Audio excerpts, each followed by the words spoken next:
വിവിധ ഇടങ്ങളിലായി 100 ബോട്ടിൽ ബൂത്തുകൾ സ്ഥാപിച്ച് കാഞ്ഞങ്ങാട് നഗരസഭ. ആലാമിപ്പള്ളിയിലെ പുതിയ ബസ് സ്റ്റാൻഡ് പരിസരത്ത് ബൂത്ത് സ്ഥാപിച്ചും ബോട്ടിലുകൾ നിക്ഷേപിച്ചുകൊണ്ടും chairperson K V Sujatha teacher ബൂത്തുകൾ നാടിന് സമർപ്പിച്ചു. This news sponsored by Immanuel Silks, Kanhangad, Kannur and Thrissur. മാലിന്യമുക്തം നവകേരളം 4ാം ഘട്ടത്തിന്റെ ഭാഗമായാണ് കാഞ്ഞങ്ങാട് നഗരസഭ വിവിധ ഇടങ്ങളിലായി 100 ബോട്ടിൽ ബൂത്തുകൾ കൂടി സ്ഥാപിച്ചത്.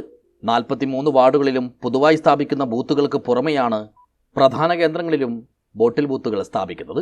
പരിസര ശുചിത്വത്തിനും വലിച്ചെറിയൽ ശീലം പൊതുജനങ്ങളിൽ നിന്നും മാറ്റിയെടുക്കുന്നതിനുമാണ് ഈയൊരു പ്രവർത്തനം. ആലാമിപ്പള്ളി പുതിയ ബസ് സ്റ്റാൻഡ് പരിസരത്ത് ബോട്ടിൽ ബൂത്ത് സ്ഥാപിച്ചും പരിസരത്തെ വലിച്ചെറിഞ്ഞ ബോട്ടിലുകൾ ബൂത്തിൽ നിക്ഷേപിച്ചുകൊണ്ടും നഗരസഭാ chairperson K V Sujatha teacher bottle ബൂത്തുകൾ നാടിന് സമർപ്പിച്ചു. ഗവൺമെന്റ് കഴിഞ്ഞ കുറേ നാളുകളായി ഏറ്റവും അധികം പ്രാധാന്യം നൽകിക്കൊണ്ട് നടപ്പിലാക്കിക്കൊണ്ടിരിക്കുന്ന ഒന്നാണ് മാലിന്യമുക്ത നവകേരളം പദ്ധതി. അതിന്റെ ഭാഗമായി ഒട്ടേറെ പ്രവർത്തനങ്ങൾ കാഞ്ഞങ്ങാട് നഗരസഭയിലും നടന്നു കഴിഞ്ഞിട്ടുണ്ട്.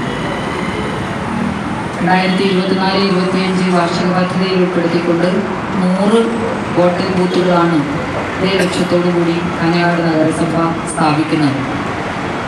കാരണം ആവശ്യം കഴിഞ്ഞതിന് ശേഷം വലിച്ചെറിയുന്നതിന് പകരം അത് ഈ ബൂത്തുകളിൽ നിക്ഷേപിക്കുക വഴി നമ്മുടെ പരിസരം മാലിന്യമുക്തമായി നിൽക്കുന്നു എന്നുള്ളത് മാത്രമല്ല, അതിലൂടെ ആ ബോട്ടിലുകൾ ഹരിതകർമ്മസേനയ്ക്ക് കൃത്യമായി ശേഖരിക്കാനും ഒക്കെ കഴിയും എന്നുള്ളതാണ്.